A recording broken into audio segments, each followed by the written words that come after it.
بسم اللہ الرحمن الرحیم۔ السلام علیکم۔ آج ہمیں سورہ القصص کی آیت نمبر 55 سے اپنا سبق شروع کرنا ہے۔ اعوذ باللہ من الشیطان الرجیم، بسم اللہ الرحمن الرحیم۔ وَإِذَا سَمِعُوا اللَّغْوَ أَعْرَضُوا عَنْهُ وَقَالُوا لَنَا أَعْمَالُنَا وَلَكُمْ أَعْمَالُكُمْ سَلَامٌ عَلَيْكُمْ لَا نَبْتَغِي الْجَاهِلِينَ۔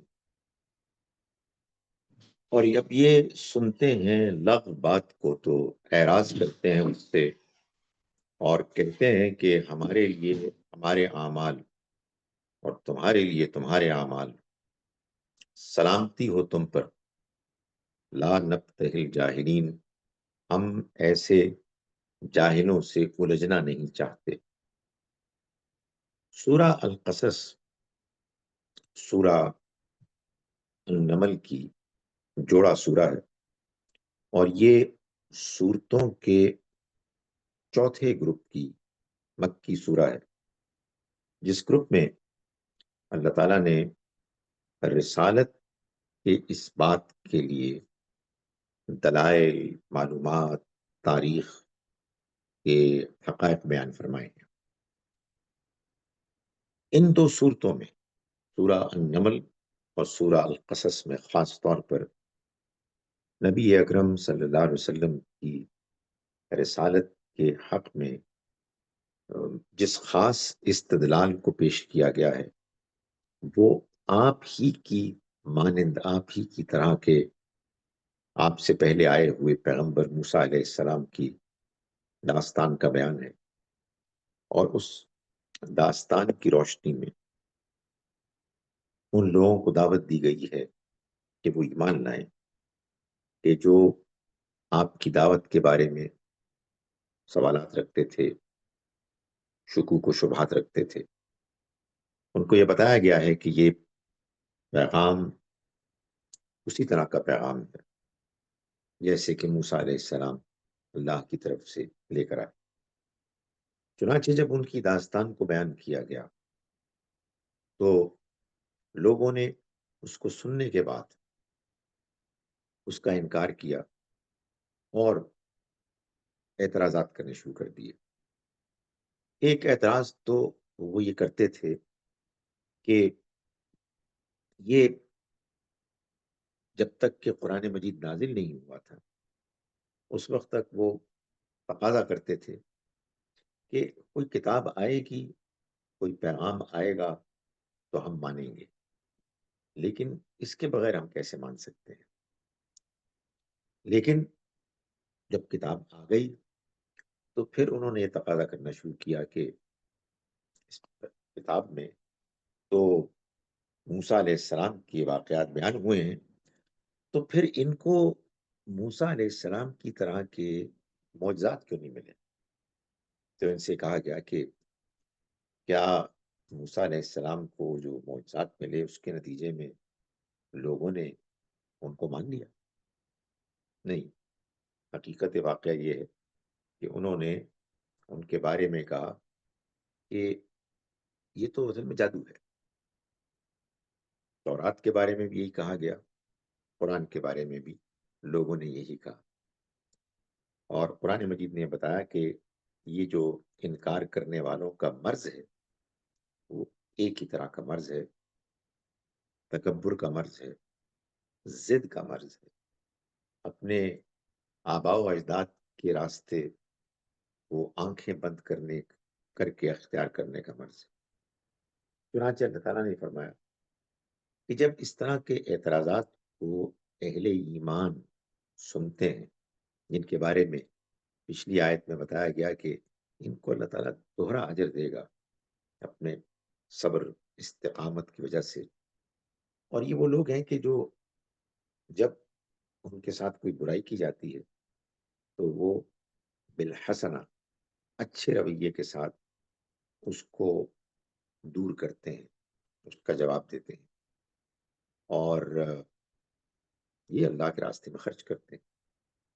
یہ وہ لوگ ہیں کہ جب وہ کوئی لغو بات سنتے ہیں، لغو بات سے مراد یہاں اعتراضات ہیں، وہ بیکار اعتراضات کہ جو بالکل بے بنیاد ہیں، جن کی کوئی حیثیت نہیں، وہ اس سے اعراض کرتے ہیں اور کہتے ہیں کہ ہمارے لیے ہمارے اعمال اور تمہارے لیے تمہارے اعمال، یعنی اگر تمہاری بات ماننے کے لیے تیار نہیں ہو تو ٹھیک ہے، پھر اپنا عمل کرو، ہم اپنا عمل کرتے ہیں، سلام علیکم، تم پر سلامتی ہو۔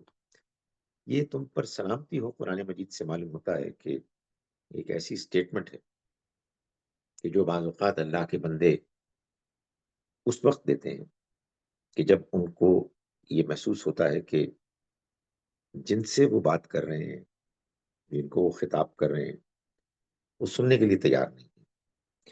جب کوئی شخص آپ کی بات کو سننے کے لیے تیار نہ ہو تو حکمت دانش مندی کا تقاضا یہ ہے کہ پھر ان سے اپنے آپ کو الگ کر دیا جائے، ان کے ساتھ مزید بحث میں الجھا نہ جائے، کیونکہ آدمی گفتگو کرتا ہے دوسروں کے ساتھ تو اس مقصد، اس موٹیویشن کے ساتھ کرتا ہے کہ آپ کی بات دوسرا سمجھے گا اور آپ دوسرے کی بات سمجھیں گے۔ جیسے ہی ایک سچائی کو پیش کرنے والا یہ محسوس کرتا ہے کہ ایک دوسرے کے ساتھ حق بات کو سمجھنے کے لیے تبادلہ نہیں ہو رہا، بلکہ اصل چیز یہ ہے کہ مخاطب کسی طرح سے آپ کو نیچا دکھانا چاہتا ہے، وہ اپنی بات کو بہتر ثابت کرنے کے لیے ایڑی چوٹی کا زور لگا رہا ہے، تو پھر ایسے موقع پر قرآن مجید نے کہا کہ وہ لوگ کہ جو سچائی کے راستے کو اختیار کیے ہوئے ہیں، وہ کہتے ہیں سلام علیکم، سلامتی ہو تم پر، لا نبتہل جاہلین، ہم جاہلوں سے الجھنا نہیں چاہتے۔ یہ ظاہر ہے کہ ان کے سامنے بات نہیں کی جاتی، بلکہ وہ یہ بات اپنے دل میں کہہ کے اور ان سے گریز کرتے ہیں اور اپنا وقت ایسے لوگوں پر ضائع نہیں کرتے۔ انک لا تہدی من احببت، اے پیغمبر آپ نہیں ہدایت دے سکتے جن کو آپ چاہتے ہیں، ولیکن اللہ یہدی من یشاء، بلکہ اللہ ہی ہے کہ جو ہدایت دیتا ہے جسے چاہتا ہے۔ یہ بات، یہ جملہ قرآن مجید میں کئی جگہوں پر بیان ہوا ہے، اور جہاں بھی بیان ہوا ہے وہاں اللہ تعالیٰ نے یہ بات واضح کی ہے کہ ہدایت در حقیقت وہ نعمت ہے، وہ اللہ کی طرف سے ملنے والی آ، ایک ایسی روشنی ہے کہ جس کے بارے میں اللہ نے یہ طے کیا ہوا ہے کہ وہ اسے میرٹ کی بنیاد پر دے گا۔ اس کی وجہ یہ ہے کہ دنیا میں باقی تو سب کی سب چیزیں جو انسان کو ملتی ہیں، دولت ہو، صحت ہو، شہرت ہو، کنیکشنز ہوں اور فیملیز ہوں، یہ سب آزمائش ہے، ان میں سے کوئی چیز بھی ایسی نہیں ہے کہ جو انسان کے لیے اس کے ساتھ ہمیشہ رہنے والی ہے۔ ایک چیز ہے کہ جو اس کو ہمیشہ کی کامیابی کی ضمانت دیتی ہے، اور وہ ہے ہدایت۔ تو ان میں سے جتنی بھی چیزیں دنیا سے متعلق میں نے گنوائی ہیں، یہ انسان کو میرٹ کی بنیاد پر ضروری نہیں ہے کہ ملتی ہو، بلکہ یہ تو اصل میں اللہ کی اپنی حکمت میں جو ہر انسان کے لیے جہان آزمائش طے ہے اس کی بنیاد پر ملتی، اس لیے کہ یہ ملنے کے بعد ختم ہو جائیں گے۔ ان کا ملنا انسان کے لیے وقتی ہے، مگر جو ایک چیز انسان کو ہمیشہ کے لیے ملتی ہے وہ ہدایت ہے۔ اس وجہ سے اللہ تعالیٰ ہدایت کے معاملے میں فیصلہ میرٹ کی بنیاد پر کرتا ہے، اور یہاں بھی اللہ تعالیٰ نے یہ بات پیغمبر صلی اللہ علیہ وسلم کو تسلی دینے کے لیے فرمائی کہ یہ نہیں مان رہے، یہ نہیں مانیں گے، آپ کو اس سے بالکل پریشان ہونے کی ضرورت نہیں ہے، اس لیے آپ نہیں ہدایت دے سکتے جس کو آپ چاہیں، بلکہ اللہ ہے کہ جو ہدایت دیتا ہے جس کو وہ چاہتا ہے، اور وہ جانتا ہے کہ کون ہدایت کے قابل ہے۔ وَهُوَ أَعْلَمُ بِالْمُهْتَدِينَ، یعنی ہدایت کے لیے اس نے ایک قانون طے کیا ہوا ہے، وہ قانون یہ ہے کہ جو ہدایت کے طالب بنیں گے وہ انہیں ہدایت دے گا، جو ہدایت کے طالب بنیں گے وہ اپنے اندر ہدایت پانے کی شرائط کو پورا کریں گے، اور اللہ تعالیٰ جانتا ہے کہ کون ہدایت کی شرائط کو پورا کرتا ہے۔ ہدایت کی شرط اول، جیسے کہ میں نے گزارش کی، یہ ہے کہ انسان ہدایت پانا چاہتا ہے، ہدایت کی خاطر وہ سب کچھ کر گزرنے کے لیے تیار ہوتا ہے۔ یہ وہی لوگ کرتے ہیں کہ جو اپنے اندر، اپنی شخصیت میں جو پہلے سے موجود حق ہے، یعنی ان کی اخلاقیات، اخلاقی انڈرسٹینڈنگ، اس کو اہمیت دیتے ہیں، اور پھر خارج میں جو دعوت اللہ کے ہدایت کے راستے کے لیے دی جا رہی ہوتی ہے اس کو وہ سیریسلی لیتے ہیں۔ تو چنانچہ اللہ تعالیٰ نے فرمایا کہ یہ تو اللہ ہی جانتا ہے کہ کون ہدایت چاہتا ہے، کس کے اندر ہدایت پانے کی تڑپ ہے، تو وہ ہدایت دیتا ہے جس کو چاہتا ہے۔ اور پیغمبر صلی اللہ علیہ وسلم کو اس بات کی تسلی دی گئی کہ آپ کو اس بارے میں پریشان ہونے کی ضرورت نہیں ہے، آپ کا یہ کام ہی نہیں ہے کہ آپ لوگوں کو ہدایت دیں، یہ تو کام اللہ کا ہے، آپ کا کام لوگوں کے سامنے اللہ کے پیغام کو پہنچانا ہے۔ یہ آیہ مبارکہ اس لحاظ سے بڑی اہم ہے، اس میں اللہ تعالیٰ نے ہدایت کے معاملے میں پوری بات بیان کر دی ہے کہ اللہ ہے کہ جو ہدایت دیتا ہے جس کو چاہتا ہے۔ پیغمبر ہدایت کے لیے اللہ تعالیٰ کے فیصلے سے الگ کوئی اپنا فیصلہ نہیں کر سکتے، اور اللہ کا فیصلہ وہ اس کے علم پر مبنی ہے، یعنی وہ میرٹ کی بنیاد پر، استحقاق کی بنیاد پر وہ لوگوں کو ہدایت دیتا ہے۔ تو قالو، اور انہوں نے کہا، یعنی یہ انکار کرنے والے، یہ ظالم لوگ یہ کہتے ہیں ان نتبع الہدا، اگر ہم نے اس ہدایت کی پیروی کی، ماک آپ کے ساتھ، یعنی یہ قریش کے لوگ یہ کہہ رہے ہیں کہ اے پیغمبر، یعنی پیغمبر صلی اللہ علیہ وسلم کی دعوت پر، کہ آپ یہ جو دعوت ہمیں پیش کر رہے ہیں، اگر ہم نے آپ کی بات مان لی اور آپ کے ساتھ ہو گئے، نتخطف من ارضنا، تو ہم اس سرزمین سے اچک لیے جائیں گے۔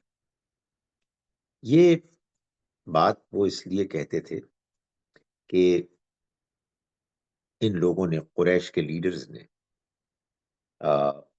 خانہ کعبہ کو اپنے سیاسی اور معاشی اغراض کی وجہ سے بتوں کا ایک مرکز بنایا ہوا تھا۔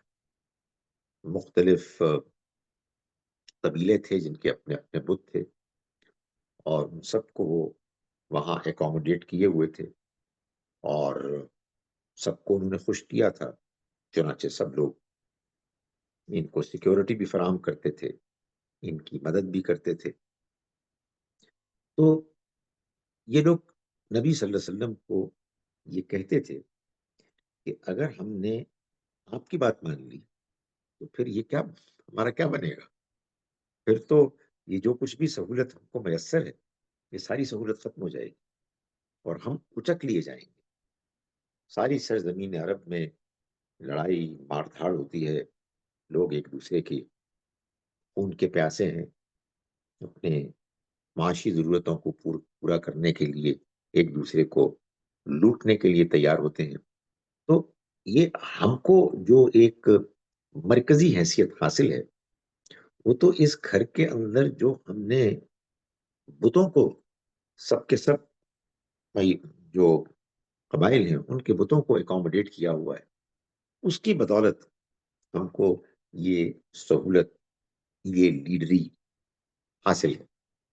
اگر یہ نہیں رہے گی اور ہم آپ کے ساتھ ہو جائیں گے، ایک خدا کو ماننے والے بن جائیں گے اور بتوں کو ختم کر دیں گے، تو نتخطف من ارضنا، تو ہم تو اس سرزمین سے اچک لیے جائیں گے۔ اولم نمکن لہم حرما آمنا، اللہ تعالیٰ نے فرمایا جواب میں کہ کیا ہم نے ان کو بسایا نہیں، تمکن نہیں عطا کیا، حرمن آمنن، امن والے حرم میں، یجبا الیہ ثمرات کل شیء، ہر طرح کے پھل اس کی طرف کھینچے چلے آتے ہیں. یعنی کیا یہ غور نہیں کرتے کہ اللہ کے گھر کی طرف مختلف سمتوں سے رزق آ رہا ہے، اور من لدنا، یہ ہماری جانب سے آ رہا ہے، ہم نے اس کا بندوبست کیا ہے. ولیکن اکثرهم لا یعلمون، مگر ان میں سے اکثر اس بات کو نہیں جانتے. وہ نہیں جانتے اس تاریخ کو، کہ جس میں اگر وہ جانتے ہوتے تو ان کو معلوم ہوتا کہ اس گھر کے بناتے وقت ابراہیم علیہ السلام نے جب دعا کی تھی اللہ تعالیٰ سے کہ اس گھر کی تعمیر ہونے کے بعد اس میں جو لوگ اس کے گرد رہیں گے ان کے لیے معاشی بندوبست ہونا چاہیے، پھلوں فصلوں کی فراوانی ہونی چاہیے. اللہ تعالیٰ نے اس دعا کو قبول فرمایا اور ہر طرف سے پھل اور اناج کھینچا چلا آیا. یہ اس ایک اللہ کے فیصلے کے نتیجے میں ہوا. یہ بات کہ لوگوں نے بعد میں بت پرستی شروع کر دی اور اس کے نتیجے میں لوگوں نے اپنی سیاسی مضبوطی کا بندوبست کیا، تو بات کی بات ہے. اصل بات تو یہ ہے کہ یہ توحید کا مرکز تھا، جس کے نتیجے میں ابراہیم علیہ السلام کی دعا کے رسپانس کے طور پر اللہ تعالیٰ نے رزق کو فراہم کیا. لیکن فرمایا کہ وَلَٰكِنَّ أَكْثَرَهُمْ لَا يَعْلَمُونَ، مگر ان میں سے اکثر نہیں جانتے، اس تاریخ سے واقف نہیں ہے، واقف نہیں ہونا چاہتے، اس بات کو اہمیت نہیں دیتے.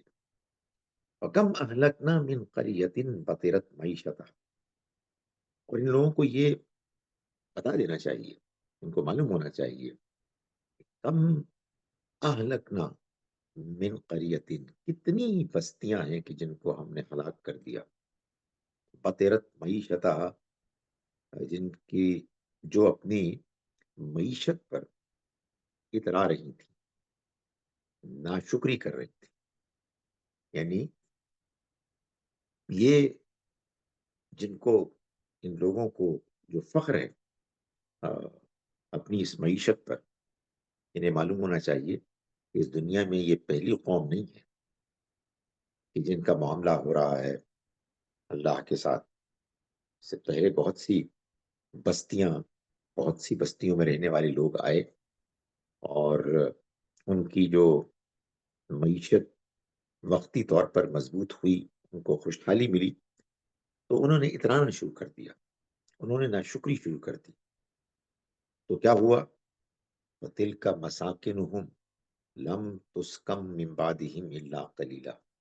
سو یہ انہی کے مسکن ہیں جن میں ان کے بعد اب کوئی کم ہی ایسا ہے کہ جو بسنے والا ہوا. یعنی وہ بستیاں برباد ہو گئی.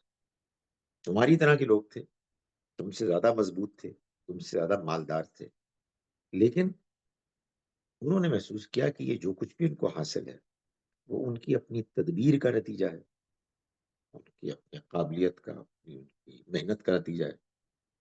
تو ان کے اس ناشکری کی وجہ سے کہ جو انہوں نے اللہ تعالیٰ کے شکر ادا کرنے کی بجائے خود اپنی قابلیت اور اپنی محنت اور پلاننگ کا نتیجہ سمجھا، تو اب یہی لوگ ہیں کہ جن کی بستیاں ویران پڑی ہوئی ہیں، اس میں کوئی بھی نہیں رہتا سوائے تھوڑوں کے.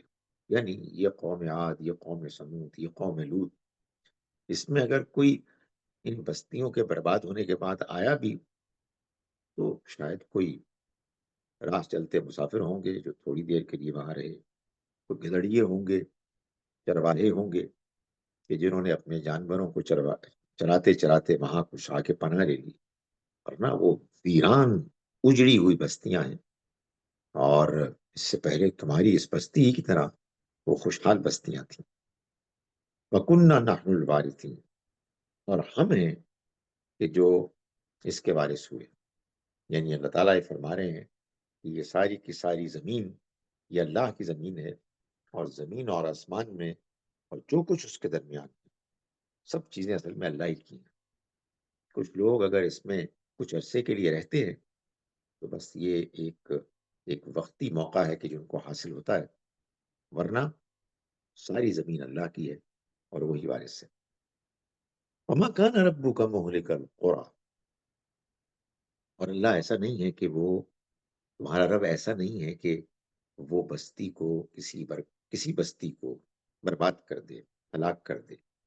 حتیٰ یبعث فی امہا رسولا، جب تک کہ وہ اس کے مرکزی بستی میں کوئی رسول نہ بھیجے جو یتلو علیہم آیاتنا، ان کو ہماری آیات پڑھ کر سنائے. یعنی مطلب یہ ہے کہ یہ بتا دیا گیا کہ یہ جو بستیاں ہلاک ہوئیں یہ محض اس لیے ہلاک نہیں ہوئی کہ انہوں نے کچھ ناشکری کی، بلکہ ایک مزید ان کے ساتھ معاملہ ہوا کہ اللہ نے ان کو اپنے ایک رسول سے نوازا. رسول نے آ کر ان کو اللہ کے پیغام کی دعوت دی. وہ چونکہ تکبر کرنے والے لوگ تھے، اس لیے انہوں نے اس دعوت کا انکار کیا، کیونکہ وہ دعوت ایک انسان کے ذریعے سے آئی. اس کے بعد ان بستیوں کو اللہ نے عذاب سے دوچار کیا. کہنے کا مطلب یہ ہے کہ تمہارے ساتھ بھی یہی معاملہ ہو رہا ہے.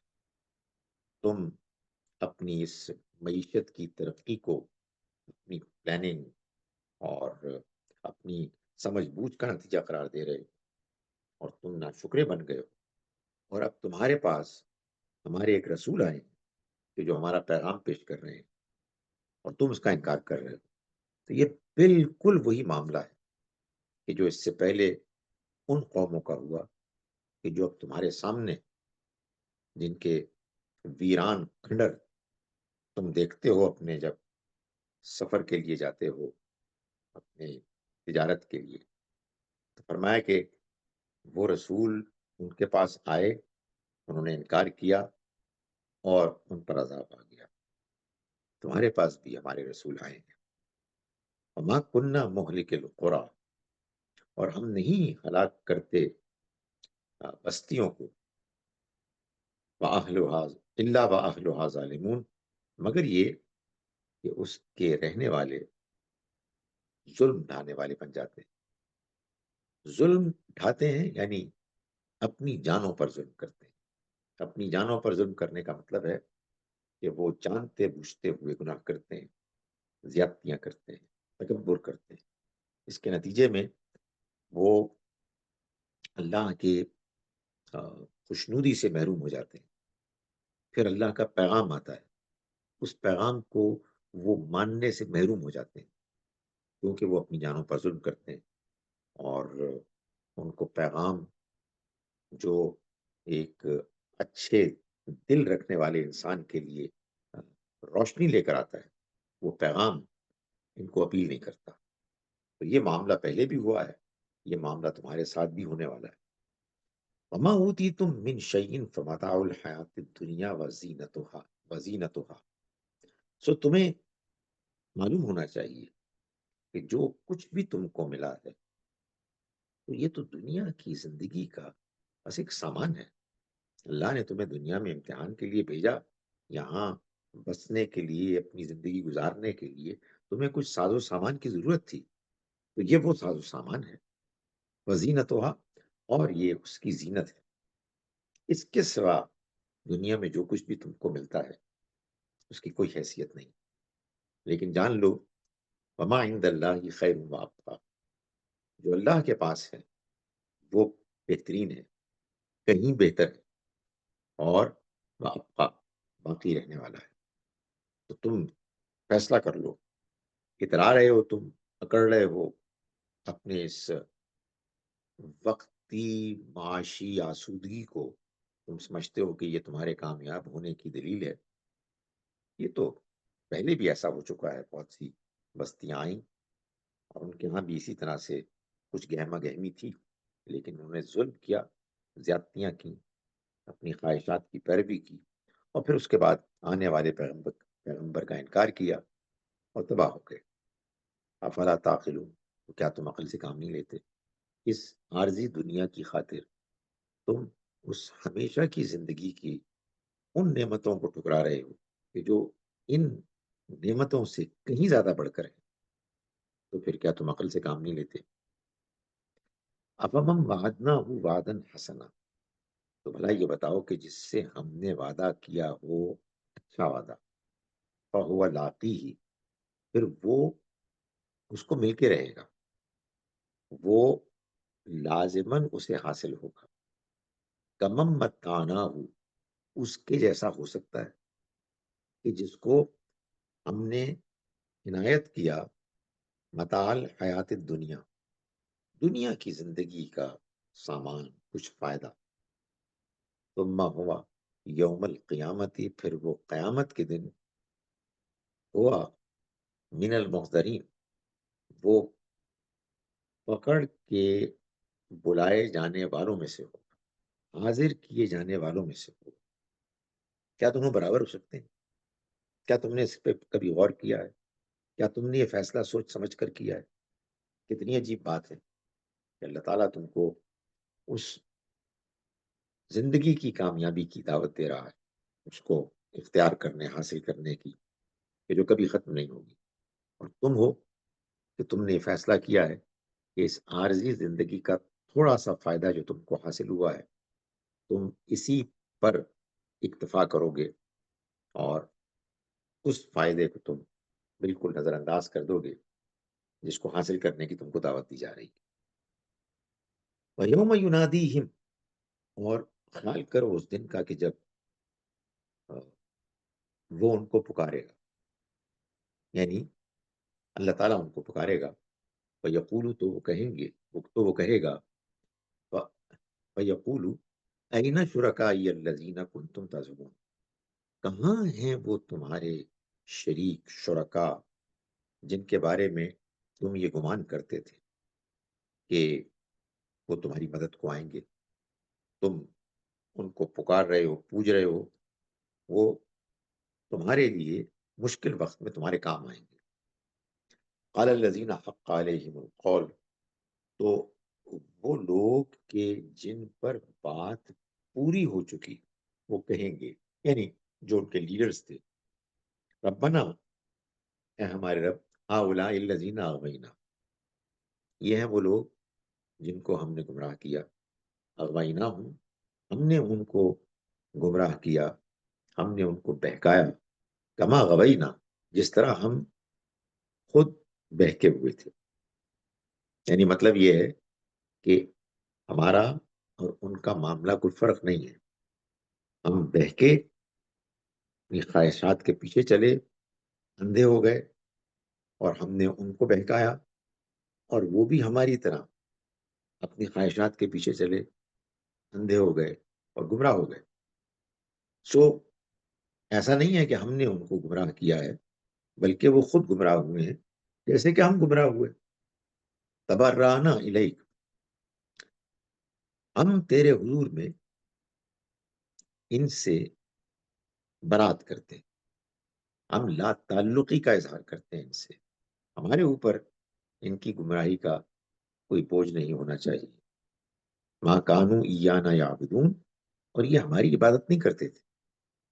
اگر یہ کہیں کہ یہ ہم کو پوچھتے تھے اور اس وجہ سے ہم ان کی جگہ پر پکڑے جائیں، تو ایسا نہیں ہے، یہ ہماری پرستش نہیں کرتے تھے۔ وقیل ادعوا شرکاءکم، اور کہا جائے گا کہ تم پکارو اپنے شریکوں کو، فدعوہم، تو وہ ان کو پکاریں گے، فلم یستجیبوا لہم، تو وہ ان کی کوئی مدد نہیں کریں گے، ورأوا العذاب، اور وہ اپنا عذاب دیکھ لیں گے۔ لو انہم کانوا یہتدون، کاش کہ یہ ہدایت اختیار کرنے والے ہوتے، کاش ان کے اندر اس میں دلچسپی ہوتی کہ وہ ہدایت کو پائیں۔ یہ جو لوگ، ان لوگوں کو کہا جائے گا کہ یہ اپنے شریکوں کو بلائیں، تو ظاہر ہے ان کے کوئی شریک تو تھے ہی نہیں، وہ تو کچھ خیالی چیزیں تھیں، ان کے وہ بت بناتے تھے، تصویریں بناتے تھے اور ان کو پکارتے تھے۔ تو جب ان کو کہا جائے گا کہ تم ان کو پکارو تو ان کو کوئی جواب نہیں ملے گا۔ یہ جو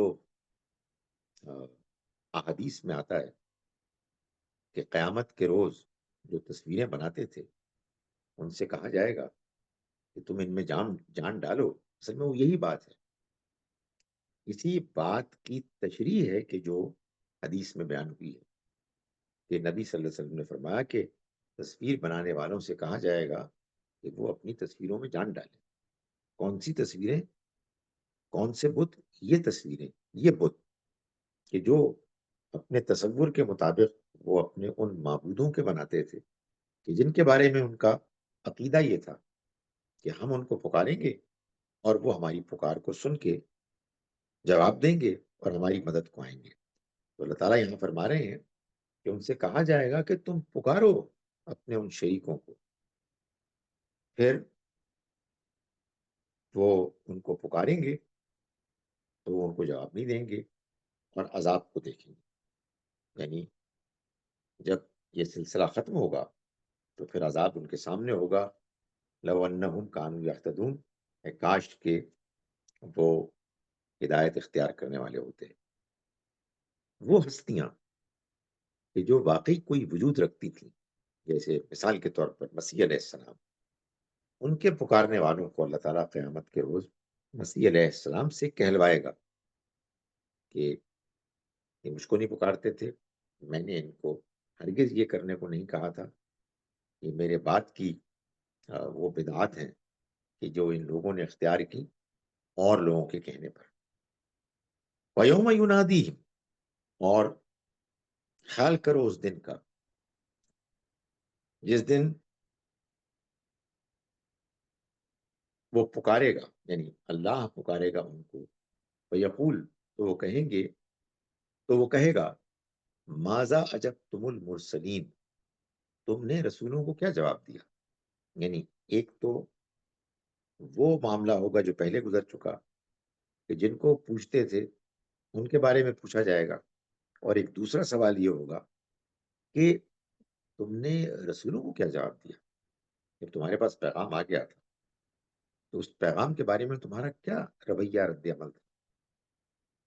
فَعَمِيَتْ عَلَيْهِمُ الْأَنْبَاءُ يَوْمَئِذٍ، تو اس دن ان کی سٹی گم ہو جائے گی، وہ بالکل ہکا بکا رہ جائیں گے، اور فَهُمْ لَا يَتَسَاءَلُونَ، پھر کچھ پوچھ نہیں سکیں گے، ان کے پاس کوئی جواب نہیں ہوگا، اور وہ بالکل پریشان ہوں گے، شرمندہ ہوں گے، گھبرائے ہوئے ہوں گے۔ فَأَمَّا مَنْ تَابَ وَآمَنَ، پھر وہ کہ جس نے توبہ کی اور ایمان لایا، وَعَمِلَ عَمَلًا صَالِحًا، اور جس نے وَعَمِلَ صالحًا، معاف کیجیے گا، اور جس نے نیک عمل کیے، فَعَسَىٰ أَن يَكُونَ مِنَ الْمُفْلِحِينَ، امید ہے کہ ایسے لوگ فلاح پانے والوں میں سے ہوں گے۔ امید ہے، توقع ہے، یعنی مطلب ہے کہ اللہ تعالیٰ ان کو فلاح، کامیابی دے گا۔ امید ہے اس لیے بیان کیا گیا کہ بہرحال جو بھی کامیابی، نجات، فلاح ہے، یہ اصل میں ہوگی تو اللہ کی مہربانی سے، انسان کو کوئی اختیار تو نہیں ہوگا، انسان تو بس تھوڑا بہت عمل کرتا ہے، کچھ ہدایت کی طرف بڑھنے کی کوشش کرتا ہے، اور اس میں بہت سی خامیاں، کمزوریاں ہوتی ہیں۔ اللہ نے اپنی مہربانی سے فیصلہ کیا ہوا ہے کہ اگر انسان جو کچھ اس کے پاس امکانات ہیں اس میں ایک کم ترین سطح پر بھی جو اللہ کے ہاں قابل قبول ہے عمل کرے گا، صحیح رویہ اختیار کرے گا، تو اللہ سے امید ہے کہ وہ ایسے لوگوں کو کامیاب کرے گا اور اپنی پکڑ سے دوچار نہیں کرے گا۔ میں آج جو آیات ہم نے پڑھی ہیں ان کا ترجمہ ایک مرتبہ آپ کے سامنے پھر پیش کر رہا ہوں۔ ہم آج سورہ قصص کی آیت نمبر 55 سے ہم نے سبق شروع کیا. میں آپ کے سامنے غامدی صاحب کا ترجمہ پیش کر رہا ہوں. ہم شروع کرتے ہیں اس اللہ کے نام کے ساتھ جس کی رحمت بے پناہ ہے، جس کی عنایت ہمیشہ کے لیے ہے. اور جب یہ لوگ بیہودہ بات سنتے ہیں تو اس سے اعراض کر لیتے ہیں اور ایسے لوگوں کو کہتے ہیں کہ ہمارے لیے ہمارے اعمال ہیں اور تمہارے لیے تمہارے اعمال. تم کو سلام ہو، ہم ظاہروں سے الجھنا نہیں چاہتے. یہ اس کے باوجود نہیں مانیں گے، اس لیے زیادہ پریشان نہ ہو اے پیغمبر. آپ زیادہ پریشان نہ ہو اے پیغمبر.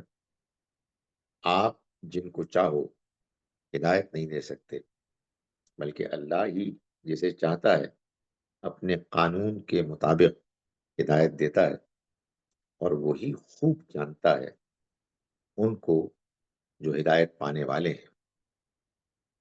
یہ ظالم کہتے ہیں کہ ہم اگر تمہارے ساتھ ہو کر اس ہدایت کے پیرو بن جائیں تو ہم اپنی سرزمین سے اچک لیے جائیں گے.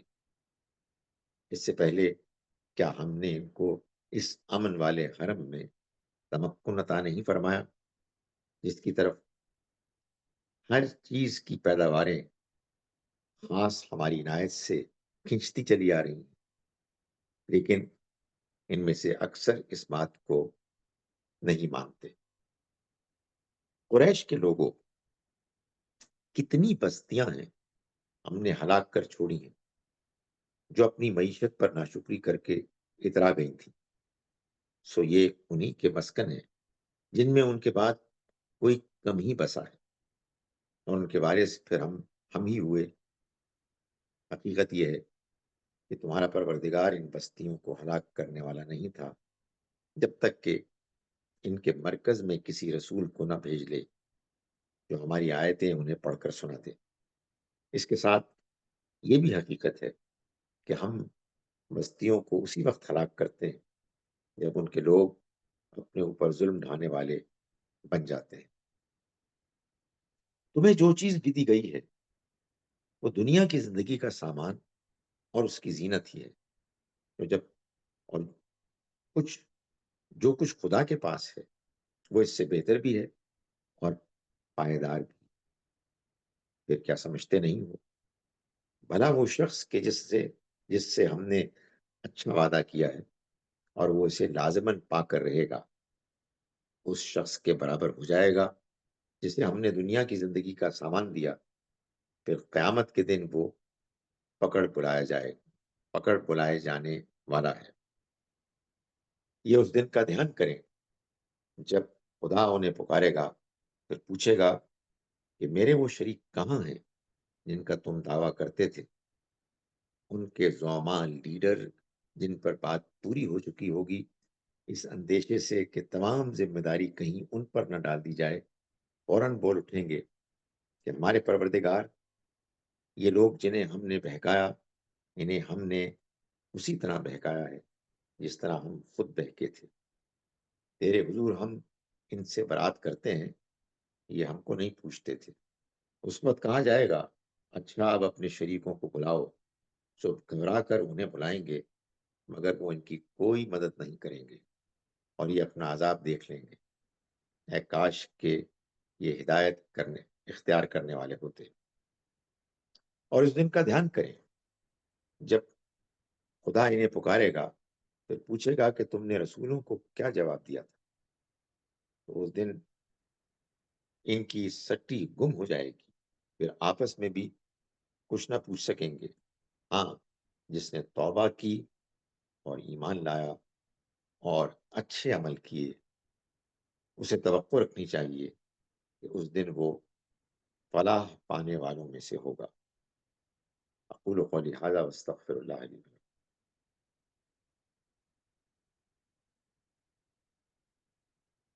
کچھ سوال ہے تو پوچھیے.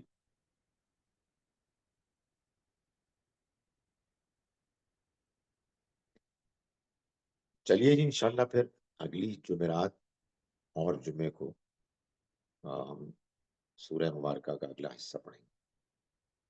السلام علیکم ورحمۃ اللہ وبرکاتہ۔